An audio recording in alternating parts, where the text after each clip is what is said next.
B'Shem Hashem Na'aseh v'Natzliach. Baruch Hashem. We have a shiur. Sorry for starting a little late, but I tried. Told you guys to come about an hour ago. It wasn't my fault. The sushi was ready. But Baruch Hashem, everybody's here. We're going to have a great shiur. Also, the shiur will also go to the schut of Avraham ben Daniel ben Avraham, Sarah Bat Ziva, and her husband Albert. Baruch Hashem, they sponsored this shiur, the sushi, the food, everything. Tzadikim, may Hashem give them a lot of success in material, in spiritual especially. Give them a lot of bracha, a lot of health, and really help them in every way and give them every piece of good that could possibly be. Because when it's not just about the money or anything like that. The key is that, when Albert called me, he said, I want to sponsor the shiur, he wanted to do it purely because it was for Kiruv. Purely because the purpose of the shiur was to help people get back to Hashem. So when someone is becoming a partner with someone that's trying to make people religious and get back to Hashem, there's no better tzedakah than that. As I told you guys in previous shurim, the highest level of tzedakah is two things. One is to invest into someone that's truly a Talmid Chacham, that's studying from morning to night and really is spending all of their efforts into learning Torah. And the other one is to help someone that's helping Jews become more religious and Jews come back to Hashem. And Baruch Hashem, yesterday, to give you guys, some of you guys were there, some weren't. Yesterday's shiur at Mozart was a big success. We had some new people. There was a few people that were not only brand new to the shiur, but brand new to the religion. One woman in particular came. She just moved here from Orlando, and I didn't hear too much of her story. She was talking to Warren, but I overheard. She said she moved here because she wanted to learn more about the Jewish community, and really had no connection to Judaism. Was very interested. The reason why I mention her is because even though she's one of many millions that are the same, I know that during the shiur we had Baruch Hashem, with a lot of siyata d'ishmaya, with a lot of help from Hashem, all of it help from Hashem. Gave us a lot of chidushim, a lot of things we haven't covered even in this shiur, about creation, about how Hashem put this world together, about the different things we can learn from, things as simple as an apple, or as simple as even my carpet that I mentioned, I think, maybe last week to one of you guys. A lot of different things that are extraordinary, things we learned recently, things we've learned in the past, and the most pleasing thing to any speaker is when he sees the crowd nodding and saying yes while he's talking. When he sees that they're nodding and saying yes, it means that they're connecting to it. And when I saw this woman and a few other people in the crowd nodding and approving and connecting to it, it makes you feel good because you're doing what Hashem wants you to do. The key with every lecture, for any rabbi or any speaker that's talking about things that are relevant to Hashem, is to give something to the people that they can hold on to. Now, if I gave you a shiur about something that's not necessarily nonsense, but at the same token not necessarily considered important, and I told you, listen, there's a few things you can do, that there's a few stories in Judaism, and you left the shiur entertained, and it's a nice shiur, and you were entertained with it, but nothing changed in your life. Absolutely nothing changed in your life. Then the shiur was unfortunately a complete waste of time. If you weren't shaken up a little bit, if nothing changed in your heart, to at least question yourself, to at least try to think, maybe I need to improve, maybe I need to do this, maybe I'm not doing enough, maybe. If it didn't put some type of maybe in your heart and your mind, then I completely failed at my job. And that's and that doesn't matter whether it's a 5-minute shiur during Sudah Shlishit or a 2-hour shiur right now. The key is to make sure that you leave here with some type of change that you could hold on to. And this leads me to the first point we're going to cover before we go over into the Parashat Ki Teitzei, where we're going to talk a little bit about Elul. We're going to talk about the month that we're in already. Elul obviously is an important holiday, an important month, because we have a Rosh Hashanah, we have Yom Kippur coming up, and we're not too far away, we're only a few weeks away from it. But the problem is that most Jews don't really know what Elul is. They heard about it. They heard about what Rosh Hashanah is. They heard, there's a holiday that, you eat a few fruits that you don't eat throughout the rest of the year. Maybe you eat the piece of the lamb. Some people eat the head of the lamb. Some people eat head of a fish. It's not common throughout the rest of the year. There's a few minagim. You go to synagogue. On Yom Kippur, you fast, so you kind of miss Rosh Hashanah because you ate so much. But they don't really know the significance of it.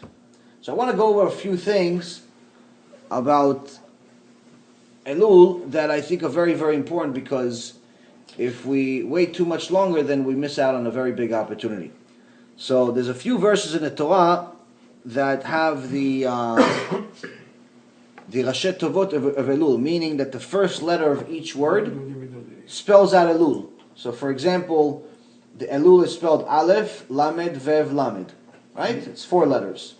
So there's a few verses in the Torah that the first letter of 4 consecutive words spell out the word Elul. So one of them that's very well known, you've probably heard before, is in the Song of Songs, which is Shir HaShirim, Ani ledodi vedodi li. I am for my beloved, and my beloved is for me. What does this really mean, though? Ani ledodi vedodi li. What does it mean? The basic, we're going to try to cover a lot of ground, so I'm going to try to go a little fast. So please try to follow me on all of this. But if you have questions in the middle, stop me. Feel free to stop me. The point is for everyone to understand. In reality, what a person is saying is that during the month of Elul, during this time, I am close to God. He's my, He's close to me. And I'm close to Him. Like we're buddies. The problem is that most people are not really close to Hashem. Most people, throughout the rest of the year, are far, far away from Hashem. Very far away from Hashem. Sometimes they wake up during the month of Elul, they hear the Elul, they like the songs that we have during Slichot, that we wake up early in the morning or do it in the middle of the night. They like the songs, they come to the shul, and they do it. I actually saw an amazing video just this past week. Rabbi Zamir Cohen posted it on his Facebook of doing Slichot at the Kotel. It's like a 2-minute video, and you see, there's probably 1 million people there. Really, really fantastic. Amazing, amazing. The problem is that all the songs in the world are not going to serve the purpose. Why? Because Elul, in essence, what is Elul? Elul is the month of tshuva. Elul is the time that you have to do a cheshbon nefesh, meaning you have to do an accounting of all of your sins and all of your mitzvot. And you have an opportunity to do tshuva the real way. Not just half tshuva, not just a quarter tshuva, but really go and take a big step. Elul is the opportunity to do it. Why is Elul an opportunity to do it? Because just like the verse said, I'm for my beloved and my beloved is for me, it means that during this time, Hashem comes closer to us. The Shekhinah comes closer to us. And right now He's paying attention. He's always paying attention. But for better or for worse, right now, He's going to hear you specifically and see what do you have to say for yourself. Do you regret the sins you've made? Do you even acknowledge the sins you've made? Do you care you made them? Are you going to be better? Now what is tshuva? What's real tshuva? Real tshuva requires 3 parts. There's tshuva, there's tefillah, and there's tzedakah. The first part, tshuva, obviously itself has several parts. Tshuva is in essence acknowledging the sins you are making or have made in the past, being sorry about it, committing to not doing them anymore. Tefillah is praying and asking Hashem to accept your prayer and pretty much accept your tshuva. Accept your apology. Because just because you feel bad doesn't necessarily mean that Hashem needs to accept it. Of course, Hashem is the Rachaman, He's the merciful, and the Sha'arei Tshuva are never closed, with the exception of one case, which we'll go over later today, which is someone that's Machti Darabim. But even they have a way to get in. But to do tshuva, it's not just about, okay, listen, I used to eat pork, I'm not going to eat pork anymore, and that's it. That's not enough. Do you feel bad that you ate pork? Are you sure you're not going to do it, or is it just because you can't afford it now? Or is it just because it's not available to you locally? Why are you doing this? So tefillah is showing Hashem that you're truly, truly meaning to do what you're doing. And then tzedakah seems like, oh no, this is maybe a scam. Maybe this is a way to make money out of this whole thing. Turn Judaism into a business like it has been, unfortunately, over the last few generations. Judaism has become a very big business. And if you've noticed, unfortunately, the bigger the business, the bigger the money, the farther it is from Hashem. So you see the Beit Knesset that's orthodox, following what Hashem says as best as they can, tiny, small hole in the wall, gets a few people. The one that is... tell them to come in if they don't know. Yes.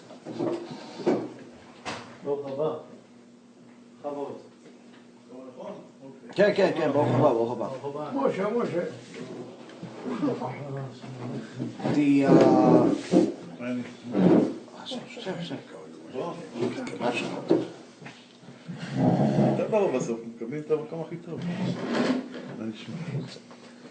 So, the tshuva, the synagogue that has a lot of religious people and places around America, you see most of them are very small, have a very small crowd, not that many people.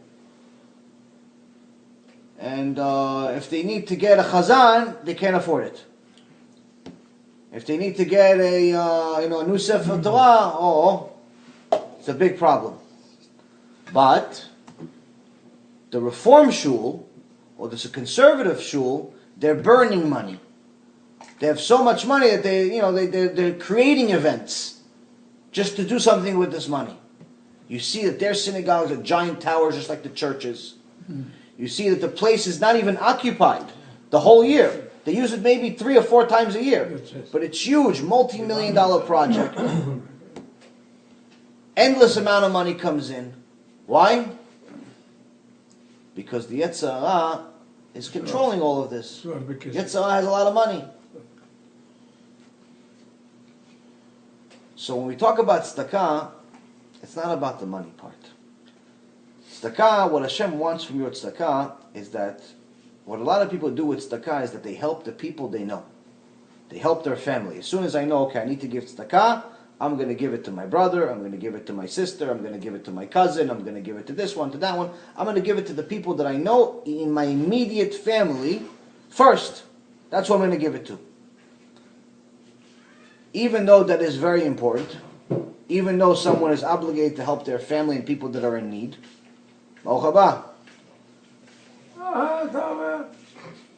even though it's important to help the people that are in your family, during tshuva, it's not about helping the people you know, but it's actually helping the people you don't know.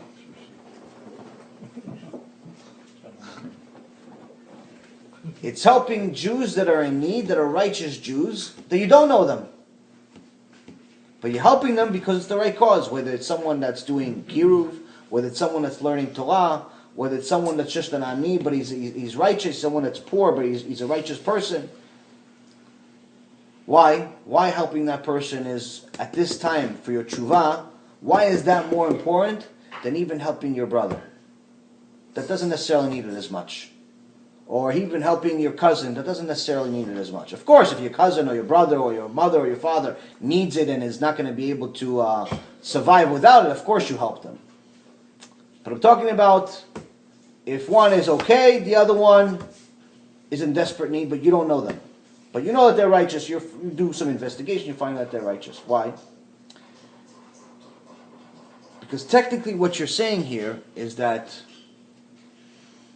Ani vedodi vedodi li. You're saying that you know Hashem and He knows you.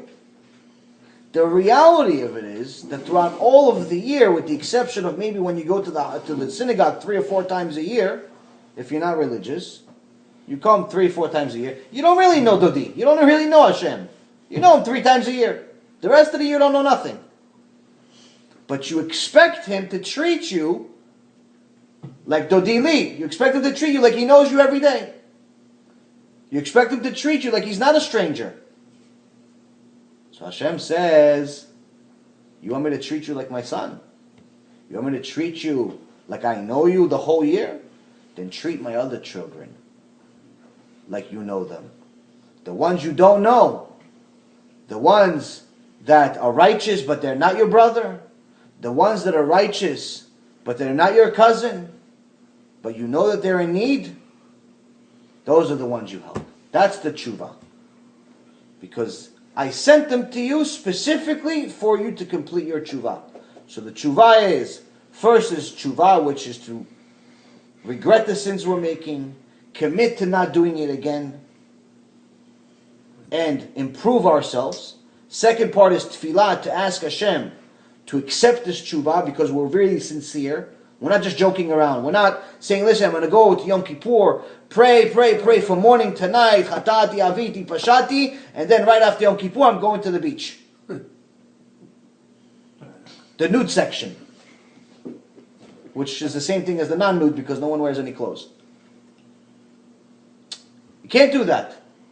You can't say chatati, aviti, pashati, but then you're going to the casino on Shabbat. Can't do it. That's not sincere. That's making a joke out of Hashem.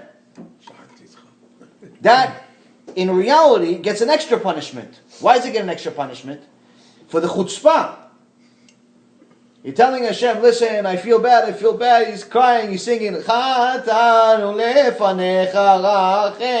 going to the beach.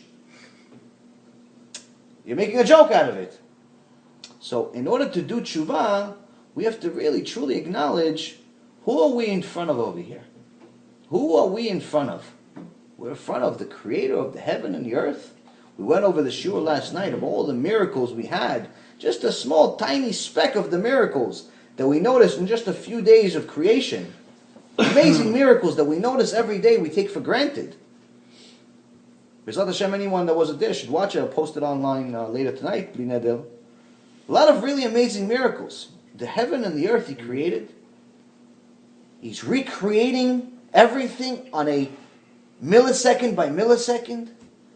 And you think that it's okay to make a joke out of Him by saying chatati, aviti, pashati, and then go be a violator of Shabbat, then go be a violator of countless other laws? That's not nice. So, again, we have to be sincere. It's really important to be sincere. And one of the ways to be sincere is by doing the tshuva, by doing the tefillah, by doing what you're supposed to do, and then by also helping His children that are in need, even if you don't know them. But you need to know about them. Meaning you can't just help, you can't be a fool. You can't just help anybody that's wearing a black hat and has a beard. Even Osama bin Laden had a beard. You can't just help anybody.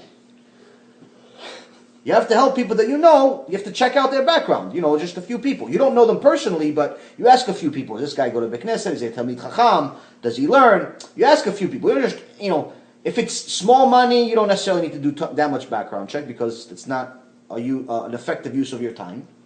But if it's, a decent amount of money, check out. Find some references. Where does he learn? How many days a week does he learn? Does he have a family? So on and so forth. Find out something. Just like if I told you, I have a very big investment, and it's a great investment, and I want you to invest all of your money into it, or a large amount of money into it. Before you say yes, as much as you can like me or dislike me, you're going to check it out. You're going to say, listen, I want to check out this investment. I'm going to find out. I'm going to make some calls. I'm going to do some research on the internet. I'm going to do some things. It shouldn't be any different for your tzedakah. You can't blame the world for your mistakes. You can't say, oh no, I gave it to some guy that's wearing black and white and he went to the casino with it. Yeah. Unfortunately, it happens. Why? Because there's enough Satan in this world to even infiltrate those people too. The Satan could be your best friend. The Satan can be somebody that looks more righteous than anyone you've ever met. So you have to do some checking, just like you do with your investment, just like you do with your business. You have to do checking. You have to, a little bit. It also shows Hashem that you care, that you're not just giving money because you're trying to make yourself feel better. There's a lot of people that say, you know what, I'm not going to go to Beit Knesset, I'm not going to do tefillah, I'm not going to eat kosher, I'm not going to do this, I'm not going to do this. But there's this guy, I know, maybe he learns once a week, let me give him $1,000 and that's okay. So they give money, and that's also a lot happens during Yom Kippur and Rosh Hashanah. People that are completely not religious, they come to Beit Knesset once a year. Sometimes it's usually during the end. And they buy the aliyot, $10,000, $15,000. The guy doesn't even know what tefillah is, but he's giving $15,000 to it. He's not giving $15,000 or $20,000 or in some cases even millions of dollars. There's some big Beit Knesset in the world, in Brooklyn and other places that have big money there. Some of these people that give big money, they're not giving big money because they really care about the mitzvah. They're not giving big money because they really care about helping the Jewish world. They're giving the money to show off. Pride. They want to show everybody, I got money. I got a lot of money, and I want you to know. I could just write a check for $100,000 without even thinking about it twice. And the second reason of why they do it, huh? It's a write-off. Oh, another reason. Yeah, smart also. It's the third reason, Chazaku Baruch, the third reason, so they benefit from it even more. The third reason is for the matspun, for their conscience. They feel, they know that they're not doing exactly what Hashem says. They heard a few things in a tefillah. The part where there's a tachanun in Yom Kippur, it's a lot longer than the daily tachanun. If you learn about what each word means, it talks about all the sex crimes. If you just understand even a half a dozen of those words and what they mean and what the consequences of them are, just that should get you to a point where you're crying. If you're not crying during the tefillah, there's something wrong with you. Either you don't understand what you're saying, or you have something mentally wrong with you. That's why I always remind you guys, if English has become your first language, like me for example, I speak Hebrew, Baruch Hashem, and so on, but English is still my first language. So, the Siddur that I use always has the translation right under the word. Not on another page, but right under the word. Why? Because I could read both simultaneously. Because I want to understand the prayer. If your first language is Russian, if your first language is Arabic, if your first language is any other language, you could have the Hebrew and the other language so you could read them together. You have enough time to find a machzor for the holidays that has the translation that's appropriate to you, so you understand the prayers. Why? Because your goal during the holiday is not that you should be a robot, show up to shul and just say words and be the first guy to finish. I remember when we were little kids. What do? We're praying. We're in the synagogue. We don't understand what's going on. And we look at everybody, we see, this guy's finished first, wow. That guy finished second. And you do like a race, you point at different people, who's finishing first. You don't know how they're finishing so fast, because it took you about an hour and a half. The guy took 10 minutes. But anyway, the point is that, you just look at people, who's finishing first. The goal is not to finish the prayer first. The goal is to get the best prayer. It's quality, not quantity. You're not in a race to be the guy that stops praying. You have to be in a race to the one that's going to get his prayer accepted. How do I get my prayer accepted? By being sincere. By saying, Hashem, I'm really sorry. I'm not perfect. You obviously know that. But I know that. I'm acknowledging that I have to get better. And I'm going to try to get better. Going to Yom Kippur and fasting, that's not enough. Going to Slichot and singing, that's not enough. Going to Beit Knesset on Rosh Hashanah and praying with the people, it's not enough. Eating the food, it's not enough. But wait a minute. This is what we all do. All of Am Yisrael that goes to the synagogue, that's what they do. They go to Slichot right now, they go to Beit Knesset, they eat all these food, they do special blessings, they fast. Why is this not enough? How do we know? What's the highest level? What's the most difficult part out of everything I just mentioned? The fast, right? Most people, it's the fast. Now, if a fast meant that a tshuva is completed by fasting, then David HaMelech wouldn't have fasted for 22 years. David HaMelech, when he went with Bathsheba,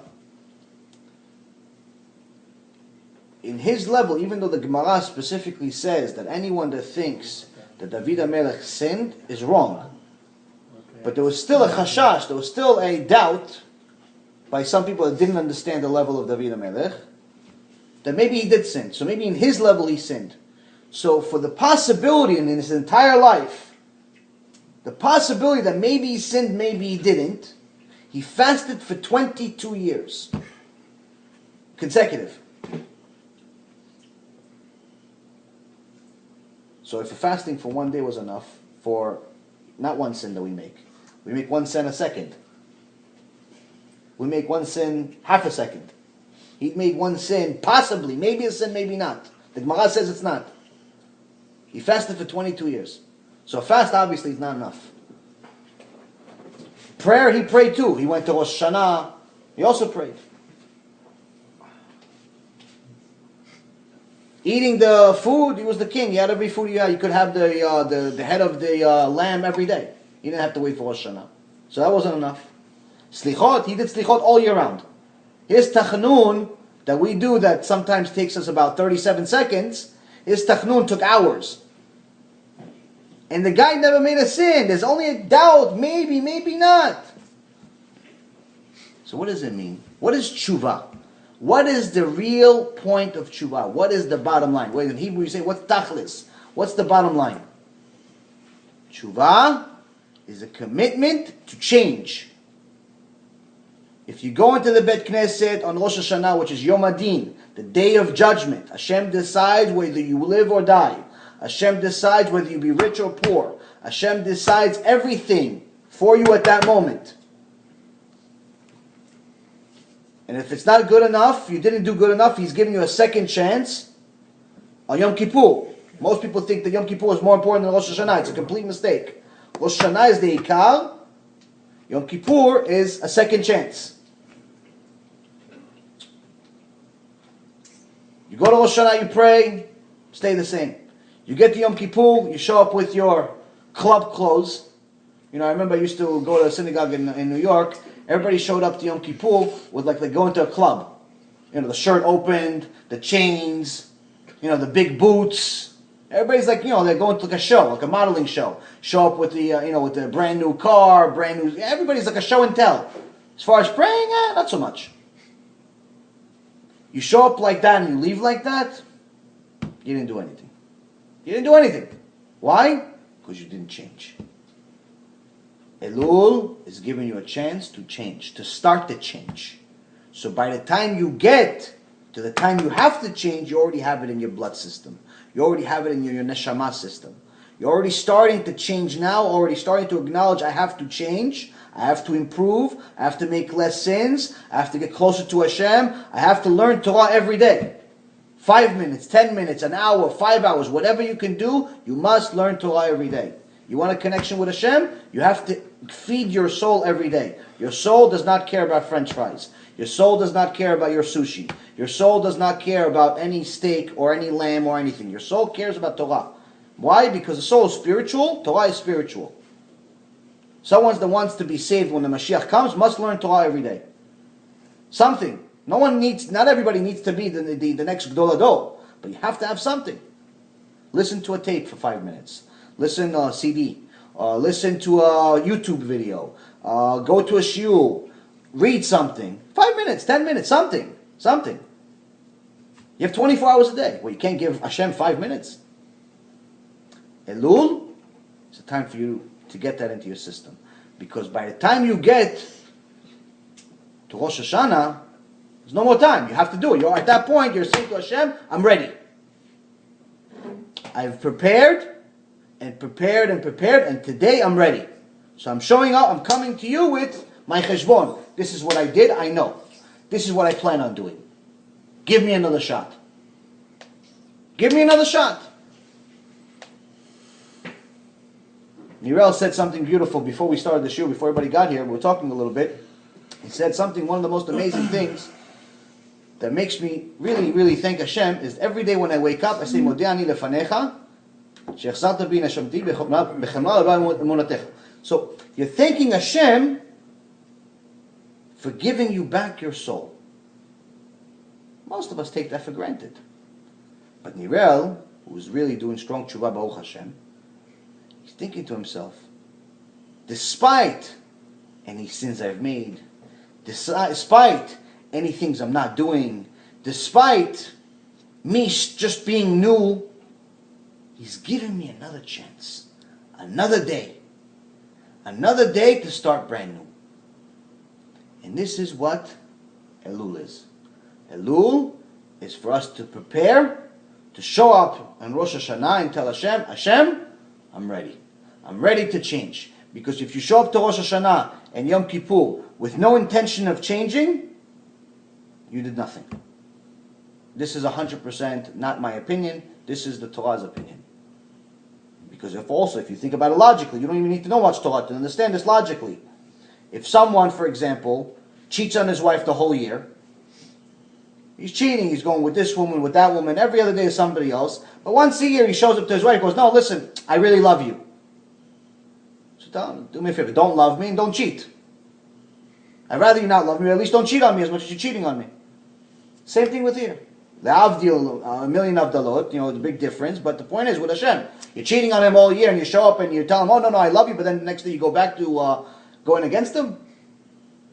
It's a joke. So that's one of the things. Elul is, I'm giving you things that are a little strong today because again, if we don't do it now, we're going to miss the opportunity. Another couple of things about Elul, to give you a little bit of an understanding, there's a story about there was two kingdoms that were fighting, two countries that were fighting, and there was a border. He said, listen, you're not allowed to go here, you're not allowed to go here, except one case, except one thing. There's only one cemetery.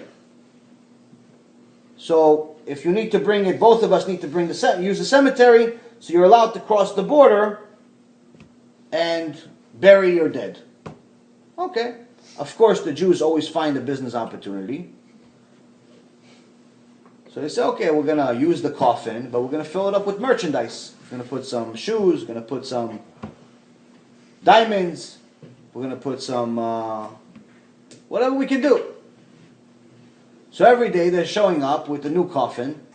It's full of merchandise. The guard says, what is this? Oh, somebody died. At the time they mention a name. Okay, go. 1 day, 1 week, 2 weeks. Then eventually the guard starts noticing, I don't understand, so many people are dying, but they're all happy. The people that are taking this coffin, they're all very happy. It's supposed to be sad. So he starts, chashud, it starts becoming a little suspicious. So he stops them today. He goes, listen, stop. I want to see what's in the coffin. So the people, no, come on, this is bizayon, this is disrespect for the dead. Come with a mate. You got to give respect to the dead. He goes, listen, open it right now. What are they going to do? They open it. He sees the diamonds and the sneakers and all the other merchandise that's in there. They already know how much jail time they're going to be in. They all start crying. He says to them, so the guard says to them, you fools, if you would have cried before I opened it, I would have just let you go. Why did you wait to cry until after you opened it? Same thing with us. If we cry now during Elul, we cry now before we go to the Yom Adin, we won't need to cry after. You understand? The other thing is a story from the Magid Miduvna. It's a Ish Kodesh, is a person that was a holy person. Magid Miduvna, every time somebody would ask him a question, he would answer it with a parable. So one time somebody asks him, how come you always answer every question with a parable? He goes, well, let me tell you a parable about it. So Magid Miduvna says, what do you think? The students come to him. He says, Kvod Harav, what do you think about people, Jewish people, that during the month of Elul, they don't wake up? So let me tell you a story. One time there was an exporter, somebody that was trading in different cities, in different countries, but his specialty was to transfer illegal stuff. Illegal, black market. And he had a driver that was the guy that was in those days it was horse and carriages. So you had the guy that was riding the horses, and the guy who was riding the horses was getting paid enough to pretend like he didn't know what's in the bag. But every time he took a trip with all of his merchandise, the exporter was very concerned. Until they got to where they were, he was very, very worried. Why? Because he knows that if he gets caught, he goes to jail for his whole life. So he was worried right from the beginning. The guy that's leading the carriage, he wasn't worried. When did he become worried? As soon as he got to the border. He got worried when he got to the border. Who wasn't worried? The horses weren't worried. The horse were not worried at all. So Magid Mivdudna says, this is what we're talking about. The exporter, the one that's worried right away, he's the smart Jew. He's the righteous Jew. He knows who he's dealing with. He's dealing with the creator of the heaven and the earth. He knows he needs to be worried. He knows that he's not perfect. There's no such thing as a righteous person that never sinned. There's only 4 people mentioned in the Gemara in history, but in general, there's no such thing as somebody that doesn't sin. So even if somebody's the Gdol Ador, he knows he sins. He has obviously his own level of sins, not like us, that we sin every second, but the point is that every one of us sins. So someone that has an acknowledgement of who the Creator is and who He is, he knows he's sinning, so he has to be worried right now. It's Elul. I'm getting to Yom Adin. I'm getting to the Day of Judgment. I should be worried. So the exporter is worried. The guy that's leading the horses, he's the guy, he's not worried until he gets to the border. He's not worried during Elul. He starts becoming worried when he gets to the Beit Knesset on Rosh Hashanah. Who's the horse? The horse is everybody else. Not only are they not worried about anything during Elul, but even when they go to the Beit Knesset, they're still not worried. They figure, it's a nice culture. It's nice. I pray. I say a few things. Maybe I give some tzedakah to the Beit Knesset for some strange reason. They do this auction. I give it to them. And then I go and have my barbecue on Shabbat. Because that's the horse. So he uses a very good verse in Tehillim. Al tiyu kesus kepered. En avin bemeteg verasen. Edio livlom bal kerov elecha. It says in so many words, don't be a horse or a donkey. Don't be the one that's not worried, not before and not after. Don't be that guy. Worry. Because so long as the light is on, so long as the candle light is on, you have an opportunity to do tshuva.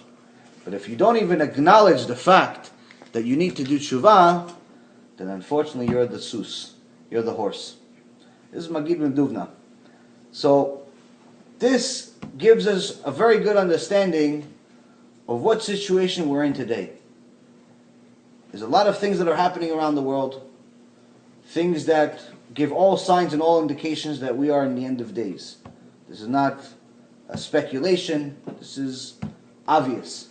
Whether it's from the Gedolei Ador of today that are seeing and explaining things to us, or it's things that were written already 3,300 years ago. All of the signs that we needed for the Mashiach, 50 years ago we didn't have them. Today we have all of them, with the exception of the Mashiach himself. That this means that doing tshuva is something we need to do as soon as possible. We're running out of time. Elul is an opportunity to not only do tshuva, but do tshuva at a time that Hashem is paying extra attention to us. He's listening to us. He's saying to us, okay, my son, I know you sinned, but tell me what you're going to do about it. Tell me how you're going to fix it. It's just like one of your children got in trouble in school. And in the beginning, he doesn't want to tell you. He feels bad. He's embarrassed. Oh, I went into a fight with somebody. I stole something. I did something bad. But what if the father says, come, son. Sit on my lap. Tell me. I know what happened. How are you going to fix it? Why did you do it? That gives the kid a little more confidence that his father is on the same team as him. He's going to help him. This is Elul. It's our opportunity to do tshuva. And we should take advantage of that opportunity. Going into the Parashat Teitzei, we continue from last week's Parashat, which is the laws of war. Now, they're not telling us these laws of war just because they only apply to war, but because they also apply to the rest of the year. Some of them apply to the rest, most of them apply to the rest of the year. So, one of the things that it starts off the parasha, כי תצא למלחמה על אויביך, ונתנו אדוני אלוהיך בידיך, ושבית שביו, וראית בשביה אשת יפת תואר, וחשקת בה, ולקחת לך לאישה. It says, when you will go out to war against your enemies, and Hashem your God will deliver him into your hand, and you will capture his captivity, and you will see among the captivity a woman who is beautiful of form, and you will desire her. You may take her to yourself for a wife. So first of all, it shows us that the Torah is relevant to today. One of the things that happens during war, when men, leave home for a long time, they need some type of companion. One of the amazing things about the Torah is the more you learn about it, is that Hashem gave us instructions of what to do and how to do it from the minute we open our eyes until the minute we close our eyes. Meaning from the minute you wake up, He tells you exactly how to live your life and what you need to do in order to have the best possible life until you go back to sleep. Everything that you need in this world is already here, including the things that you would never think would be written in a religious book. Like, for example, men's desire, lustful desire for women. So he's telling you in the beginning of this parasha, I created you, I understand. I understand that men have a desire for women. I understand that especially if you're in a situation where you're far away from home, especially if you're in a situation where all you're doing is you have so much adrenaline going to your system, I understand. Why? Because He created you. Now if you're going to go into your enemy, and Hashem obviously is the reason why you win the war. Hashem wins the wars. Not the Iron Dome. Not the airplanes, the Air Force. Not the IDF. Not the U.S. Marines. Hashem decides who wins and loses. This is something very important to know because a lot of people like to give credit to other places. So He says, when after I let you win this war, and you destroy your enemy, it's going to be women. You're going to find a woman that's beautiful. He's not just saying you're going to find a woman. He's going to find someone that's beautiful. And you're going to desire her. You're going to want her. You're allowed to have her. Obviously, she needs to convert. But there's also a process of what he talks about, the details of not just what the conversion, but also, more importantly, how you have to help her get over the sadness of losing her family and whoever else died. Her parents died, maybe, or her husband died, whoever it is. So initially, there's a problem. She's not exactly excited to be in this situation. So Hashem is telling you, yes, I know you're going to have the desire, and instead of just not saying anything about it, I'm going to give you instructions of how to manage that situation so you don't sin. Because you're going to do it anyway. At least I'm going to give you a kosher way to do it. Not something that some guy with a beard created, but what Hashem Himself said. There's always a way to do what you desire, that's obviously good, the kosher way. And Hashem is giving us instructions that are relevant to us today. So for example, if someone is today, there's a lot of people that are in relationship before they became religious, they're in relationships with someone from a different country. They're Jewish, she's not Jewish, she's Jewish, he's not Jewish. They have a real connection. They're not planning on breaking up. They feel like they are the one and only for each other. Fine. If that's truly the case, then Hashem is giving you instructions of what needs to happen. They need to convert. Because you're not allowed to intermarry. You're allowed to convert. This is also one of the best ways to understand that Judaism is not something that you're just born into. Some people think that just because their mother is Jewish, that makes them Jewish. Although that qualifies you to be Jewish, it's not what makes you Jewish. Why? Because what made the first Jew? What made Am Yisrael Jewish? Before we were considered Jewish, we were considered Israelites or Hebrews. We weren't Jewish. What made us Jewish? The Torah. We got the Torah. We went to Mount Sinai, right? Yeah. We got to Mount Sinai, and Hashem gave us the Torah, and we said we accepted. We're going to do what it says. And we became a Jew. Now, what if we didn't accept it, and somebody else came and got it? He would be Jew. He would be Jewish. We wouldn't be Jewish, right? Okay. So what made us Jewish? The Torah. Not because our mother was Jewish. Not because our father was Jewish. Not because we knew some tzaddik somewhere. Not because we prayed 3 times a day. Why? Because we followed what the Torah says. So that means that anyone can become Jewish. Judaism is not something that you're just purely born into. To make yourself Jewish, that means you need to follow what the Torah says. There's 613 mitzvot. We can't do all of them because some of them are not relevant to our times because we don't have the Beit HaMikdash. But there are many of them, most of them we can do. Some of them are very, very, very simple. And some of them are things that we already do anyway. For example, every day when you wake up in the morning, what do? You wash your face, wash your hands, right? That's a natural human thing. People do it in a civilized environment. Unless you live in, middle of Africa with, surrounded by mud, you wash your hands, right? Even those people wash it, I'm sure. If they have water, they do it. In Judaism, what happens? You wake up in the morning, you go, you take the little nadlan, you take the little thing, I don't know what it's called in English. Nadlan also in English? So you take it, you pour 1, 3 times on each hand. You do a bracha. That's it. So you're already washing your hands, number 1, but you get reward for it. So you're doing what you would do anyway, but at least this way you're getting a reward. Who's better than God? So a lot of the things that you need to do, they're not difficult. It's like Hashem says, the Torah and the rules that I gave you, they're not far away from you. It's not like you have to climb a mountain to reach them. It's not like you have to be very high to get to them. It's very easy. It's very easy for you to do it. How do we know it's very easy? Because imagine yourself, you have a child. You have a boy or you have a girl. And you tell your girl one day, listen, I want you to lift the car. I want you to use all your strength and lift the car.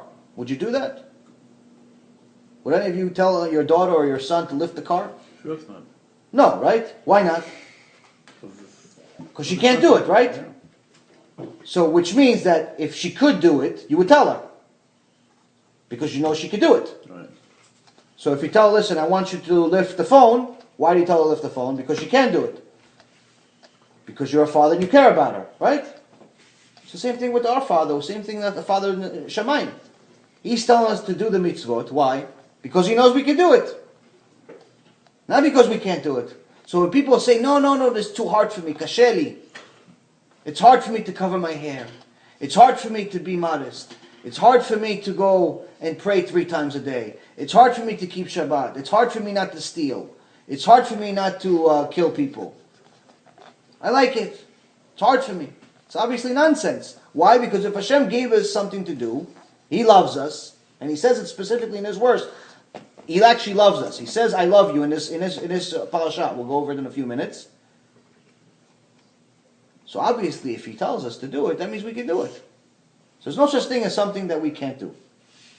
Moving on forward, it talks about different rules. This Parashat has many, many rules. It talks about children. What happens if the child is no good? What if your child is a kofir? What if your child is a heretic and is one that's going against God? Doesn't want to listen to the father, doesn't want to listen to the mother, and is going against God.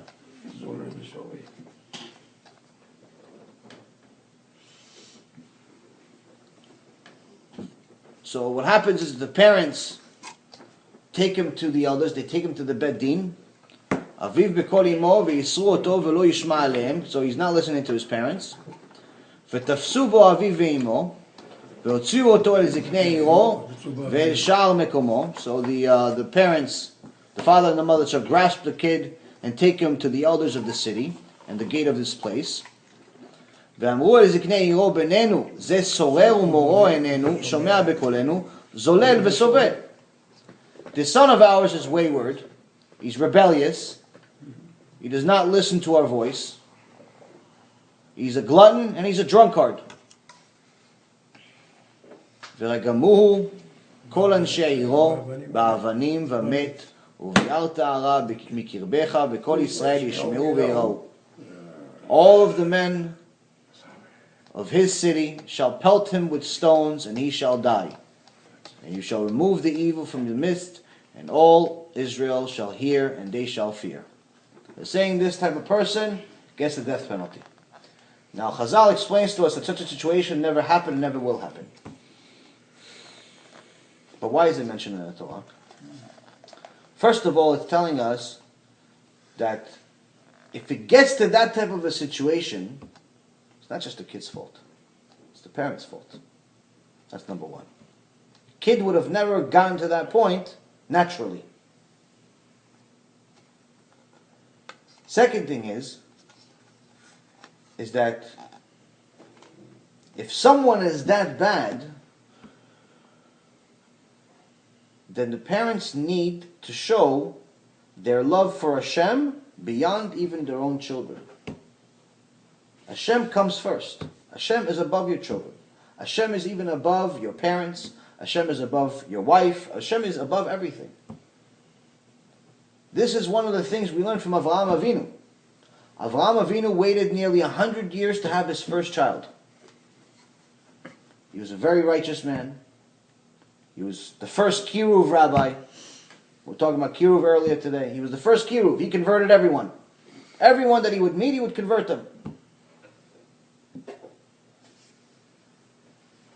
Mamash ish emet. And one day, after doing everything that Hashem wanted him and getting one test after another, Hashem says to him that He wants him to bring his only son that he's waited almost 100 years for, Yitzchak, and He bring him as a korban to kill him for Hashem, slaughter him for Hashem. Without even a question or a second thought, the very next verse, it says that Avraham Avinu woke up early in the morning. It didn't just say he woke up. Hashem didn't say, do it in the morning. Hashem didn't say, do it at any specific time. He could have done it at the end of the day. Hang out with him a little more, maybe play some pool, maybe play some cards. I don't know if they had Texas Hold'em back then, but maybe do something. No. It says he did it early in the morning. Woke up extra early in the morning to go and do this mitzvah. Why? Because Hashem comes first. Before everything else. It's not easy to get to that point. Like Avraham Avinu, obviously. But it's impossible to get to without having a little Torah in our life on a daily basis. To get to it, even if you learn Torah all day, every day, it's not easy. But it's possible. Because if someone did it, that means it's possible. But to do it without the formula of how to do it, which is Torah, which is connection with Hashem, which requires tshuva, which requires everything we talked about until this point, it's impossible. So the goal is for us to understand that each one of these things that Hashem is putting in His Torah has a very valuable lesson.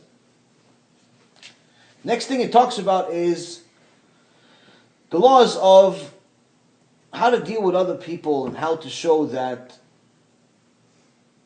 you're not just worried about your own benefits. So, for example, it talks about what happens if someone finds someone else's lost property. By the way, the Torah is the only religion that actually has literally laws for every single thing, including how to treat other people, including the obligation to give tzedakah, the obligation to treat people nicely, the obligation to even treat the people that are not part of our nation, even the non-Jews, in a fair way. So he's saying, if someone sees someone else's ox or sheep lost somewhere, don't pretend like you didn't see it. Don't pretend like, oh no, you found somebody's wallet and you see the guy walking away. Don't pretend like you didn't see him walking away and take the wallet and take the money for yourself. Or if the guy, instead of giving you $20, he gave you a $100 bill and walked away, don't pretend like you didn't notice that it's a $100 bill. Don't pretend like all of a sudden your vision is impaired, but your bank account is growing. Opposite. So here he's telling you, don't hide yourself. You have an obligation to help that person. The next thing he talks about is something very relevant to our generation, l'tzarenu, which is לא יהיה כלי גבר על אישה ולא ילבש גבר שמלת אישה כי תועבת אדוני אלוהיך כל עושה אלה. Says a male garb should not be on a woman, meaning that a woman should not dress in men's clothing. If you haven't noticed, in the world today, many women are wearing pants, many women dress in suits. The Scottish cannot be Jewish. And the man should not wear a woman's garments. For anyone who does so is an abomination of Hashem. To'ava. To'ava is the worst possible thing. There's only one other thing, which is Elul, which is cursed. But saying a man can't dress like a woman. So obviously, you don't see, other than certain cultures, like for example the Scottish, you don't see, many men walking around with skirts. He's not just referring to skirts. He's also referring to men that worry too much about their looks. Men that spend too much time in the bathroom fixing their hair and putting makeup on and going to tanning salons and doing the manicure and the pedicure and all of these things that they do to take care of them. No one says that you need to look like an animal and a beast. You could take care of yourself, look like a respectable person. You're actually obligated to look like a respectable person. But again, everything has a level. Someone that's spending 15 or 20 minutes in the morning doing their hair, it's not exactly the best idea. You understand? So again, he's telling you it's the political correctness of this world, where someone that was a Olympic athlete, gold winner, has recently become a woman, or he says he's become a woman, or he did something to himself, and instead of getting frowned upon or zero attention and pretty much just put back into the closet that he's been in for the last 50 or 60 years, what does he get? He gets extra. Again. He becomes a star again. Yeah. That's the Sodom and Gomorrah that we live in. Yeah. That's the Sodom and Gomorrah that we live in. Hashem Yachem. So when people ask, how come I have all these disasters in the world, this is just one of small reasons. You have a chidush? No. Yes, you can read it and you can mention it. Just say it. No? I'll read it to you. No, I thought it's what you say is Kiddush. Okay. It is an abomination to God your God. The prohibition against men dressing like women also includes removing the hair from around the reproductive organ and from the armpits. Well, Yeah, it's acting, doing things that women do. This is actually also part of the reason why in our generation it's a Yours? in our generation it's also not allowed for a male to have a ponytail, to have long hair. So you ask yourself, wait a minute, but people also like shaving your chest and arms and things like yeah, that. you shouldn't do things that generally women do. You shouldn't, overly Trim, don't shave. Just trim. you shouldn't spend too much time in the bathroom, put it that way, if it's for grooming. You should look like a normal human being, but no one needs to look like like they just came out of the zoo. Yeah. But at the same token, again, everyone knows what is masculine and what's feminine. Use your logic. Also use your value of time. If you're spending an hour and a half a day in the bathroom fixing yourself, but 3 minutes a day learning Torah, Something's wrong with the there's a little bit of a problem. Never. It's a little bit of a problem. So now, one of the things we learn next is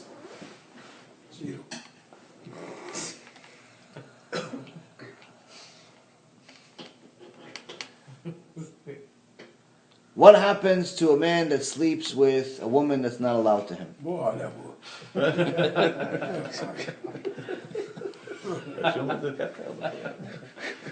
רש"י אומר, what? כי יימצא איש שוכב עם אישה בעולת בעל, ומתו גם שניהם, האיש השוכב עם האישה והאישה, וביער טהרה מישראל.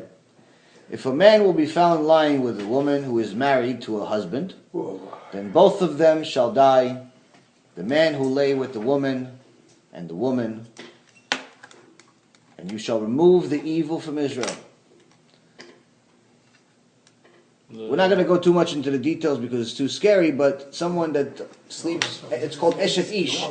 Someone that sleeps with a woman that's married has the worst punishment. Some of the things we've talked about in the past, the worst one. Hashem values marriage very much. So someone that destroys a marriage gets a special revenge from Hashem, which Hashem Erachem, it's as bad as it can be. This is not necessarily what I'm saying to you guys. Obviously, I know you guys are all tzaddikim, but this is really for anyone that doesn't think it's a big deal, because unfortunately in our generation, it's become very trendy for young men or young women to go with married people. It's very trendy for the 18-year-old kid, the 18-year-old boy, to go with the 30-year-old woman that's married with 3 kids. So it's as bad as can be. Right. So this is one of the things that is a bad idea.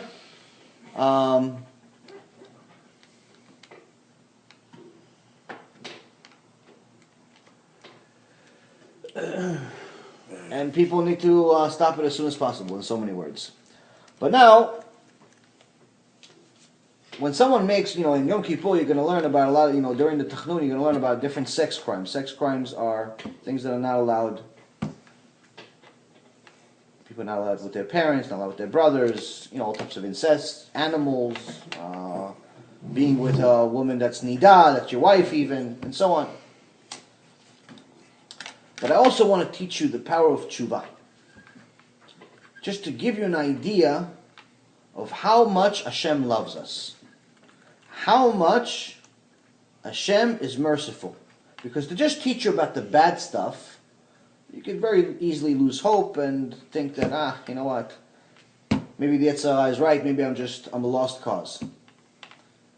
Because Chazal teaches us that the power of tshuva can get a person to a higher level than someone that's been born religious and been religious their whole life. How do we know? What example do we have?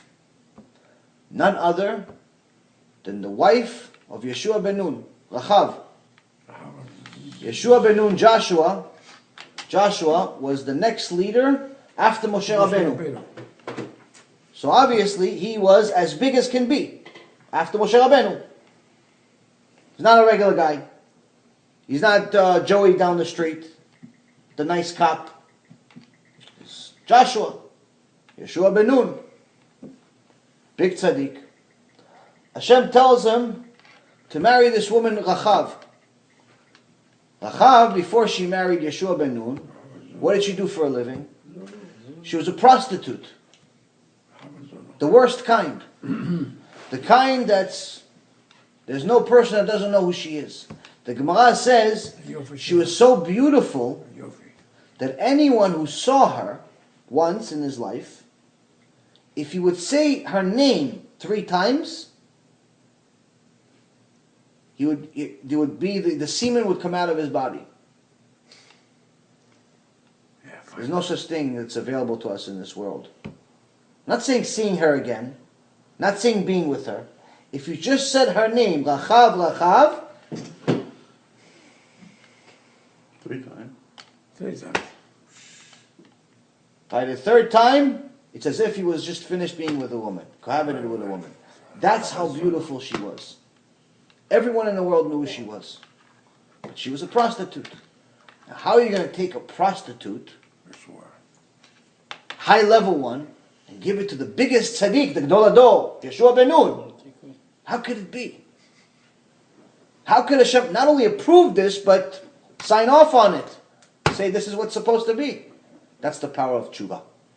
When Rachav acknowledged and saw the truth of Torah and Hashem Yitbarach, she not only did a full conversion and a full tshuva, but she got to such a level that every single day when you prayed 3 times a day, you're reading one of the verses she wrote. In Aleinu L'Shabeach, the last verse of the first paragraph, she wrote it. I didn't write anything in the Siddur that you're reading. I don't think any of you guys have anything in the Siddur that we're reading every day. And this is not just Ashkenazi or Sephardic. This is everyone. Every day we read someone that used to be The worst of the worst. the worst of the worst. That's the power of tshuva. That's the power of tshuva. Sincere tshuva. That's what we have as an opportunity to do every day, but especially now during Elul. We'll try to fast forward. Moving on into the next part is Hashem is telling us that יבוא פצוע דקה וכרות שפחה בקהל אדוני, לא יבוא ממזר בקהל אדוני, גם דור עשירי לא יבוא לו בקהל אדוני. He says 2 things here. First of all, he says, a man with crushed testicles or a severed organ shall not enter the congregation of Hashem. That's one thing. And second one, he says, a mamzer shall not enter the congregation of Hashem, even his 10th generation shall not enter the congregation of Hashem. Okay, so he's telling us different types of people that are not allowed to become part of Am Yisrael. Why is the guy that had an accident to his member, not the most pleasant situation, why is he not allowed to be part of Am Yisrael? What is fault? He's not allowed to be part of Am Yisrael, or he's not allowed to be in Part of the congregation, not allowed to convert. Not allowed to be part of Am Yisrael. Mamzer, talk about mamzer. No, not the mamzer. He's not a mamzer. He's just a patsua. only in that special organ. Yeah. That's the only specific. He can't reproduce. Okay, but why? You have to fault him. He can't be part of Klal Yisrael. He's not saying he's not allowed to marry. He's saying he's not even allowed to be part of us. Because part of our I don't know if you want to call it. It's not really tshuva. Part of our being in this world is creation. Recreate. Part of the mitzvah. If he can't create the mitzvah and he's a ger and he's not truly doing. But even if he's Jewish, also, he's saying that this person cannot be part of the congregation.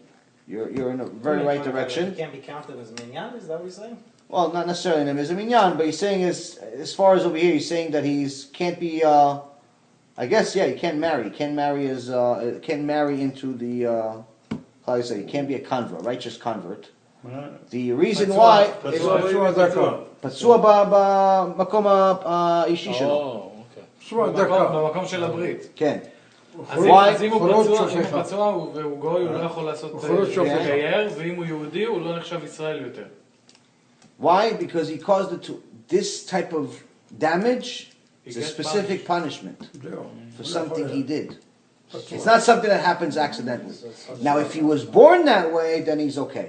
If he was born that way, if it's natural, that means Hashem didn't give him a choice. He was born that way. Someone that was born a certain way and he has a problem in that area, it's not his fault. But if something happened, if an accident happened, that means that it was a specific punishment for his behavior to the point where Hashem does not want his seed to continue. He wants to end him. פצוע מידה כנגד מידה. פצוע include the disease? Petsua include disease? I'm not sure. It's a good question. I don't know. I'm not sure. I mean, it specifically says crushed or severed, so I don't think so. I think it's specifically talking about a physical damage, not necessarily disease, but I'll double check. The second thing is it talks about a mamzer. A mamzer is someone.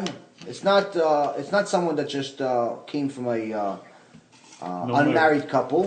It's specifically from Eshet Ish. Yeah. It's specifically when someone goes with someone that's not his wife. Let's say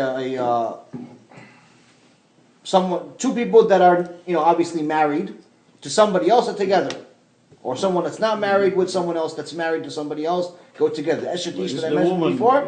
Is the woman married? Right. If the woman is married and he's not married, In the States. and they're married to each other, then a kid comes out of it. And if you're married and she not married? Either one, even if it's considered Eshet Ish. One of them is married to somebody else and they're together, it's considered Eshet Ish. No, but if she's not married, she's not Eshet Ish.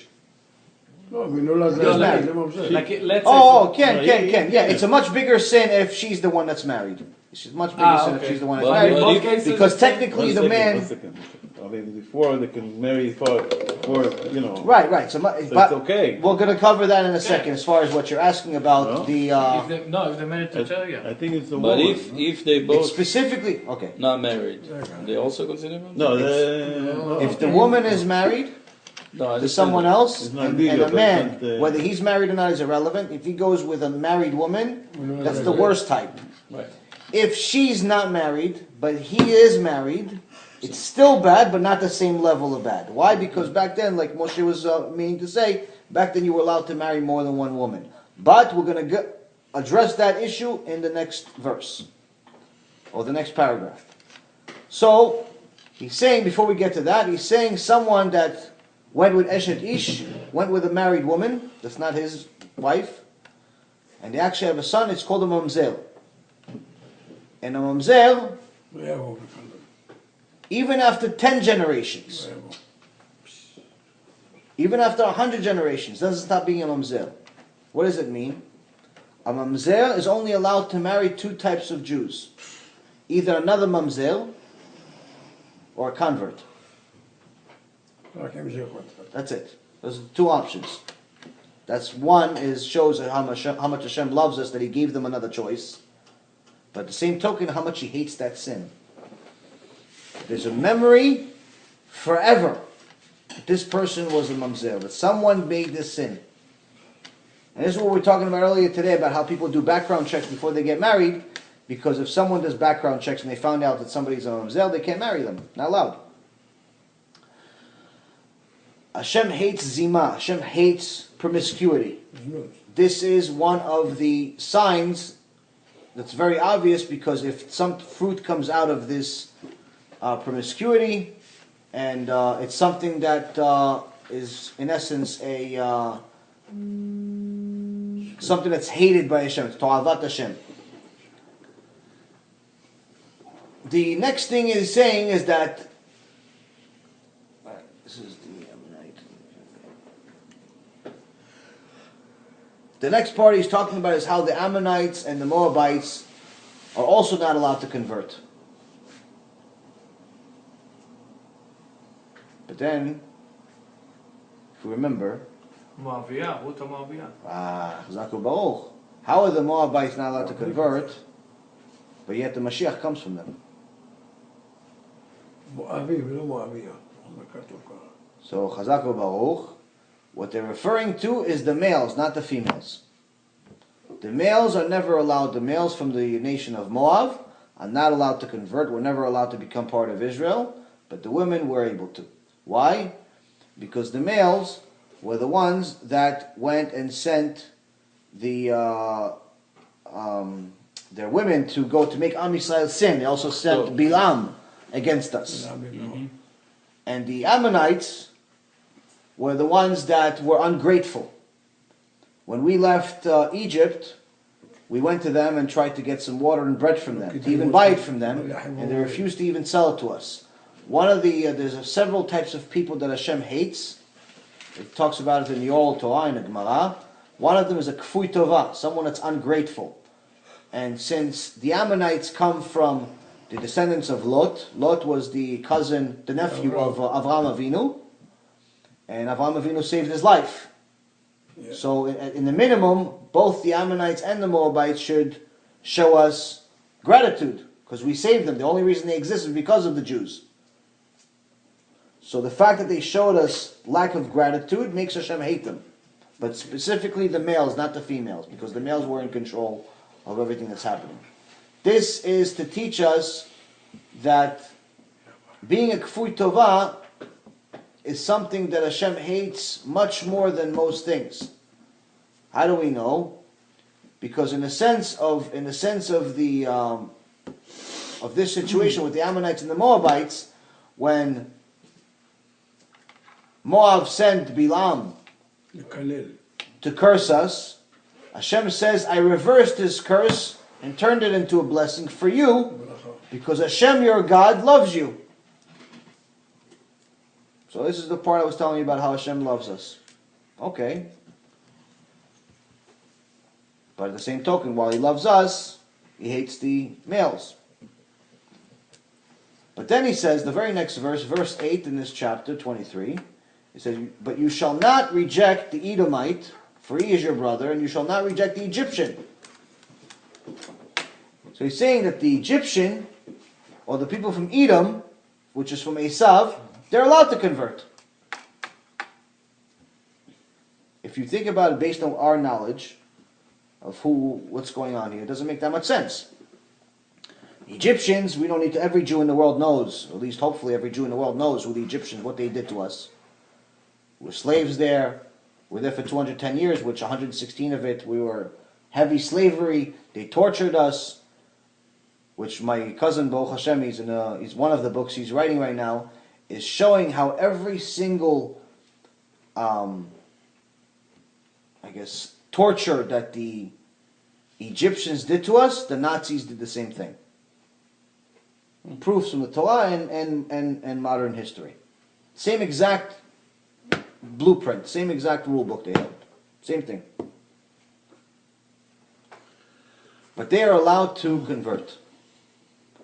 Edom, Esav. We know they weren't exactly the nicest to us. Throughout history, we had a little bit of problem with them, to say the least, at least the last 2,000 years. But they're allowed to. Why? Because they weren't kfui tova. They weren't ungrateful. Yes, there's sinners amongst them. Most of them are. Part of their mission is to be sinners, technically. But as far as gratitude, it's so important to Hashem that someone that's not showing gratitude, he's literally hated by Hashem. He has no second chance. This is something really important to know, because how we act to people, we were talking about it maybe last week or the week before, sometimes somebody does you a favor, and you don't show acknowledgement, you don't say thank you, you don't, sometimes you don't show them the right amount of... You don't pay back the money. Somebody owes you money, they don't pay you back, or vice versa. It's very, very important to show gratefulness. Now, going back into the part we were talking about before, which Moshe already knew about, as far as the whole issue of Eshet Ish and promiscuity, a lot of people think, obviously people that don't learn Torah, think that most of the sex crimes, as far as promiscuity, only apply to women. Like women, since technically they're in much bigger jeopardy as far as having something come out of it, meaning a woman can become pregnant, whereas a man can't become pregnant. So she should take care of herself more than a man. A man can be with as many women as he can, as he wants, and a woman, one man, a whole life. There was one time a guy that came to, I believe it's Rav Yashiv in Israel, maybe a different Rav, but either way, it was one of Gedolei Israel, and the guy was almost 40 years old, and he says to the Rabbi, I'm trying to get married, I want to get married. And he goes, okay, there's plenty of women to get married. He goes, no, but Kvod Rav, I want someone that's a virgin, and I want someone that's righteous from birth. I don't want a Baal Tshuva. I don't want a convert. I want someone that's perfect. He goes, oh, please give me a bracha. The rabbi is telling him, this Gadol is telling this guy, give me a bracha. He goes, what? Kvod Rav, what do you mean give me a bracha? He goes, I didn't know you're bigger than Joshua. I didn't know you're bigger than Yeshua ben Nun. Yeshua ben Nun married Rachav. And you need someone better than Rachav? You don't want Balei Tshuva, you don't want a convert.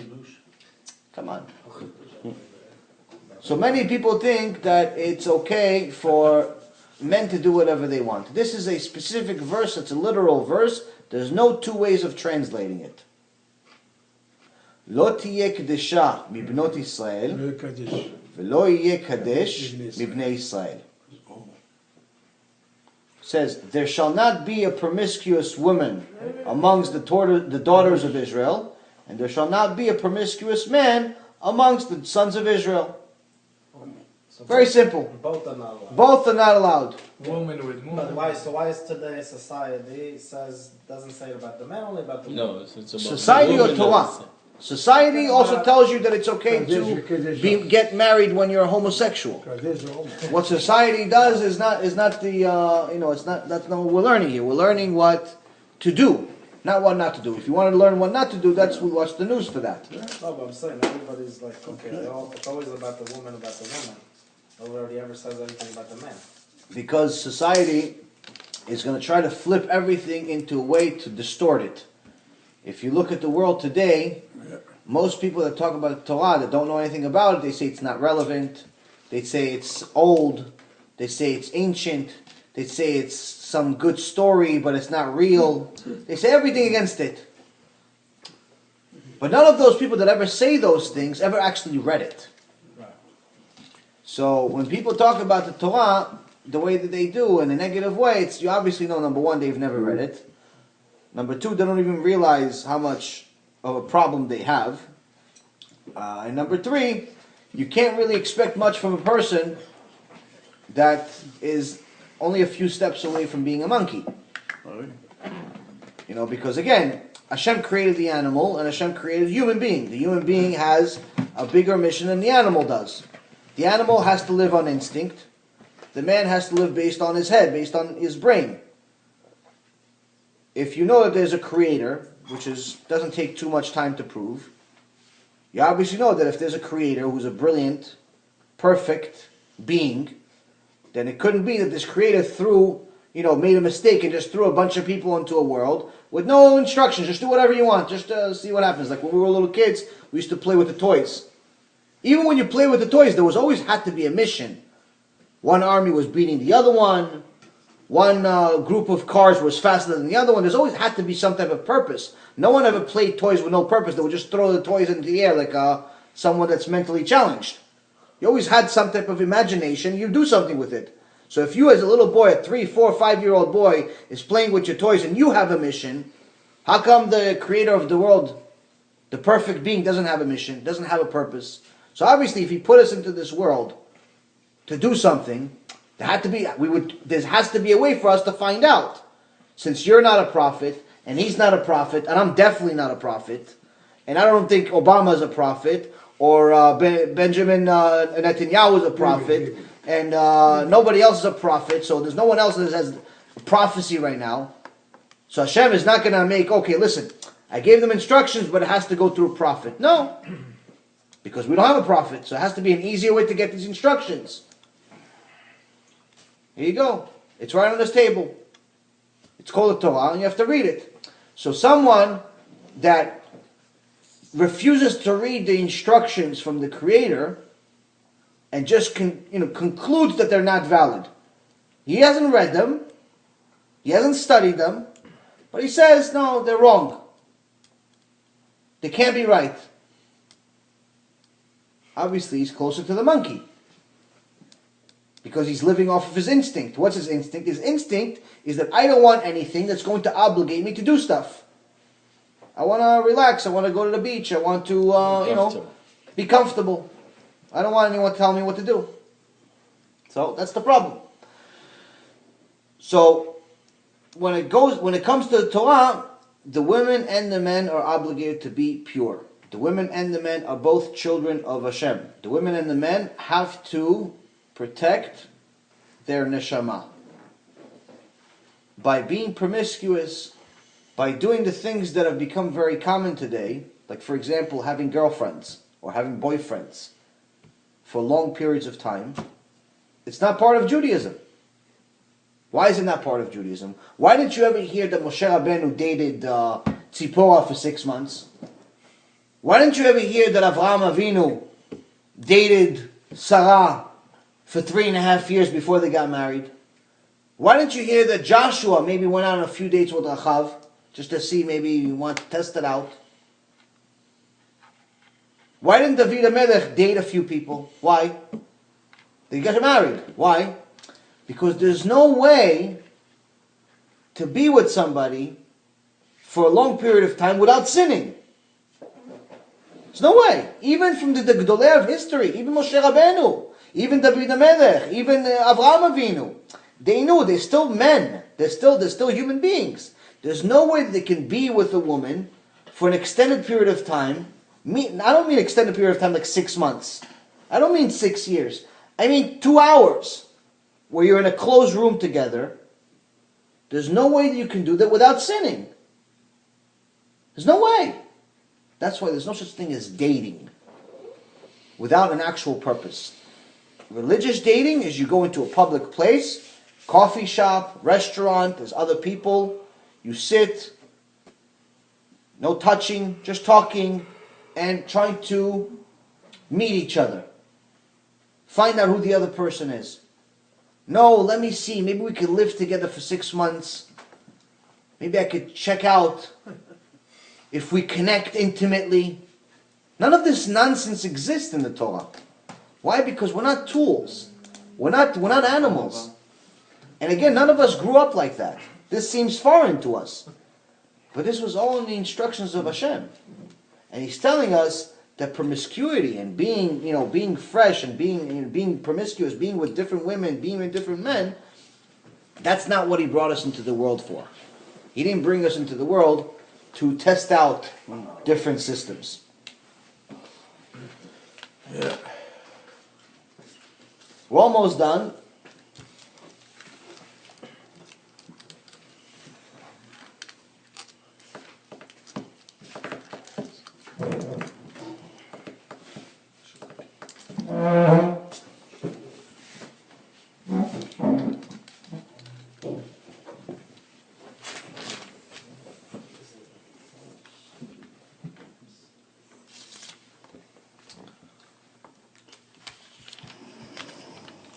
One of the things that it talks about is if a man marries a woman and lives with her, and it will be that she will not find favor in his eyes, for he found her in a matter of immorality, and he wrote her a bill of divorce, and presented it into her hand, and sent her from his house. And she shall leave his house, and go to marry another man. And the latter man hated her, and wrote her a bill of divorce, and presented it into her hand, and sent her from his house. Or the latter man who married her died. Her first husband who divorced her shall not again take her to become his wife after she has been defiled. It is an abomination before Hashem. So in so many words, what he's saying is that, this is very literal, but someone married the first husband found something wrong with the woman, with his wife. He divorced her, he got a get. She went and married somebody else.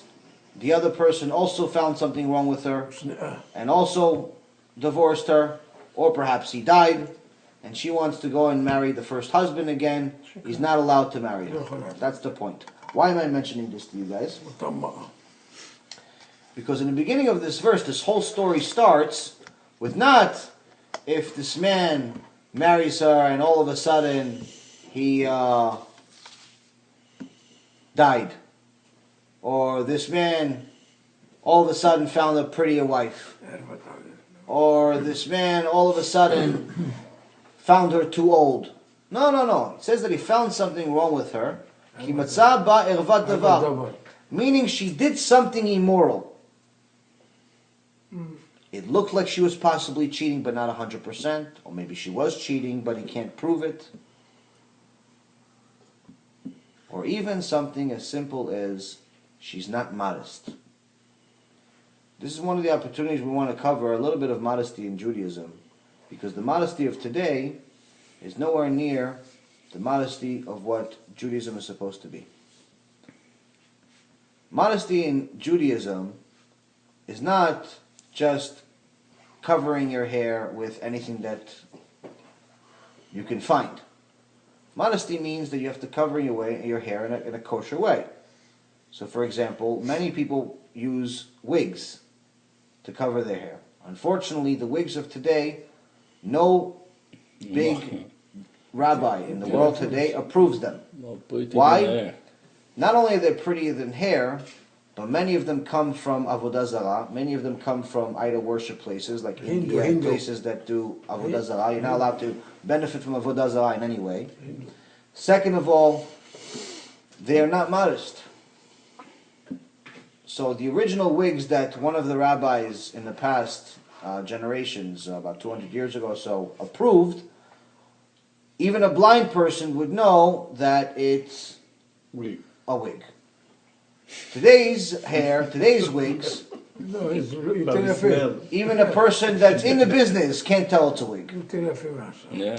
So, also we said it I think last week's shiur, if you look at the gematria of pe'ah and mum is like a something wrong with, like a damage into something. Like for example, if a korban, if one of the sacrifices we wanted to bring Hashem in the Bet HaMikdash had a had some type of damage, we weren't allowed to use it. The gematria of pe'ah, which is wig, and mum is the same. Meaning that a pe'ah, a wig, is a way to do a mitzvah, but in an unkosher way, meaning that it's not the right way. Another thing about the there is a law, wigs, no? 4 days before you take the korban, you gotta check it out. ספרדים עושים כובע. לפני שמקריבים את הקורבן, בודקים, לא יודע, מכל הכיוון. כן, staying to go. השוחט. That's fast. Second thing is about wigs is that the second thing about wigs also is that yes, so we covered that. Now, even more so with in regards to a woman, it's not just covering the hair, it's also covering her overall self. Masechet Sotah in the Gemara says that the entire woman is considered erva, meaning that the entire woman is considered nakedness. What does it mean the entire woman is considered nakedness? It means that every single part of the woman's body can turn on a man. Everything. Even voice, her voice. It's true. Even her voice. It's something, the Muslims do something, the book. Right. So the They key. read the Torah, I guess. Right. So the key is the most modest. we're not allowed to cover our face. So Jewish women do not cover their face. But that means that since we can turn on other men, as a woman can turn on other men, but those men are not her husband. So those men could look at a woman that's not modest And think. and go and start thinking about it And go with her wife. when they're with their wife. Wife. And some people could even say, some of Chazal say that child that comes out of it is not legitimate. What? ממזר. Alma, what's that mean? זה שהוא חשב. מחשבה. על מי שאחר. I'll repeat it again. I'll repeat it again. הבנתי. אם הבנת? הוא אשתו והוא חושב על משהו אחר. מישהי אחר. מישהי. מישהו. שור חסד. משהו. אל תתבלבל, מישהי. יכול לחשוב על זה. איזה מטמון שימצא. Let's try to focus and we'll finish soon. הוא חושב... I know it's late. Let's try to focus. הוא חושב על... So now, if somebody is thinking, if a woman is making that sin, now, obviously the wife of that guy that just gave birth and to a child doesn't know what he was thinking about. This is a big problem. The woman that's walking around half naked, whether it's in Florida or New York or in Israel or anywhere else in the world, doesn't think she's doing anything wrong. She thinks that it's nice that she wears what she wears, or the little that she wears covers whatever it covers. She thinks it's normal. But she doesn't realize the magnitude of her sin. I'll give you two things to think about as far as that's concerned. I asked someone that's big tzaddik that I know that about the whole issue of women and the dress of today. And this is not a person that talks too much, so it's one of these types of people that he says a few things, but each thing counts a lot.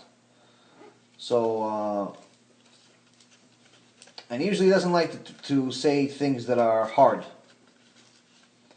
So I asked him, so what do you think of the women and how they dress today? And his response was, I don't know why everybody gets so excited about seeing people that are, seeing women that are half naked, and the way they dress today. And he's at a different level than us. So I tell him, what do you mean? Because I don't know. Every time I look at them, it looks like they, people. Anytime somebody's in my sight of vision, and I see them, all I see is them on fire, because that's what they're going to be in Gehenom. So I don't know why everybody's excited about it. Ad kedei kach, to that level. No, to get to the He's at a different level, but he still has the truth. The point I'm trying to make here is that a woman doesn't understand that her walking around with her short jeans and short shorts and the mini skirt that doesn't cover the knees and all of those things, she thinks it's cute. And the tank top is cute, and the tube top is cute, and the bikini in the Bahamas is cute, and it's all cute and cute and cute. And they don't mean bad. That's just what society, that's just the lie that we live in. This entire world is full of lies. That's the lie we live in, and the lie that we live in has told us that this is good. But unfortunately, we're not monkeys. Or fortunately, we're not monkeys. Which means we can't just go up to Shemayim and use the excuse, I didn't read the instructions, so I didn't know. I live off the instincts my whole life. Obviously, you have a brain. You know that there's a creator. At some point in your life, you've discovered there's a creator. It's not that hard to figure that out. So obviously the creator gave us instructions. And if he gave us instructions, then I need to read them. What does it say? Do I know how to use this tool that I have? Someone that's at the level of the person I'm talking about, I'm not mentioning his name because I don't have the permission to say the story. I'm sure you would be okay with it, but still I didn't ask him about it. At that level, he sees the truth as truth can be. The fact that we can't see it is our problem, not his. And that's the problem. And that's one of the jobs that we have as Jews, is that we have to understand people like that are far from the truth, that are dressed like that and act like that. You don't have to desire them. You have to feel bad for them. Because based on the book that we're reading right now, based on the instructions, it's not a good place. As far as the mamzer issue, and the whole, and just to show you how it works in this world, there's a very famous story that came out in Israel something like maybe 15 or 20 years ago. There was a young man about 20 years old, decided one day to rob this old lady that was in the street and take her bag and run away. But the bag was tied to the woman's hand, and he pulled her, and the woman fell and died. So they caught him, and they took him to court. So now his parents show up. Obviously this is an embarrassment, but you see, the parents are religious. They didn't come from people that are not religious. They came from two religious people.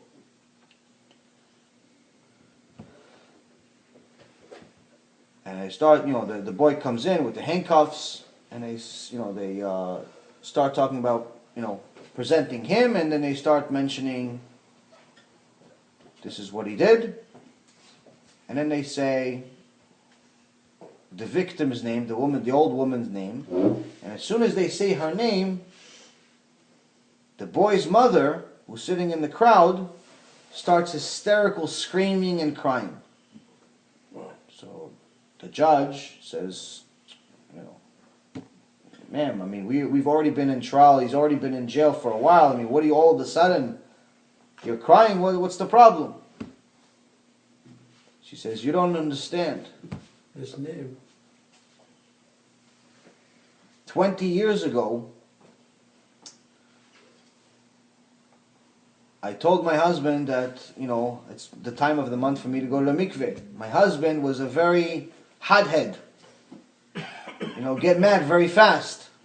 And he would constantly tell me that, to go to the mikveh, because Shabbat was coming in. I told him, listen, I'm almost finished. He's like, listen, don't screw this up. I said, I'm going to go. Long story short, I finally went to the mikveh, but the woman said, no, it's too late. Shabbat's about to come in. I have a family myself. I have to go. She goes, no, please, my husband's going to kill me. If I come back home and I tell him I missed it, he's been bothering me all day. He's a hothead. He's a very angry guy. I'm really scared of him. Please. He goes, listen, I'm sorry, lady. You going in, Shabbat's coming in 15 minutes. It's going to take you at least 20 minutes to do this. I can't. I have my own family. I'm sorry. I got to go. And the lady leaves from the mikveh. That night, I came back to my husband and he asked me, did you go to the mikveh? And I was too scared, and I told him yes. I went to the mikveh. And that night, we conceived the child that's on the stand right now.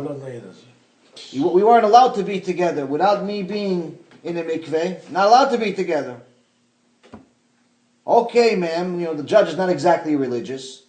He goes, okay, ma'am, I understand. Okay, so your religion tells you that you weren't allowed to be with the husband. Fine, and this bad kid came out. Why is that our problem? It's because you don't understand. The woman who didn't let me in, that's the woman he just killed. That's the woman he just killed. Midah keneged midah. The woman was responsible for that child, and Hashem turned the events around to the point of making that happen. The key is for us to understand that each one of us cannot use the excuse of being a monkey. We cannot use the excuse of, we're just sinners. Leave me alone. I'm just going to do what I'm going to do. I'm going to do my best and be a nice guy.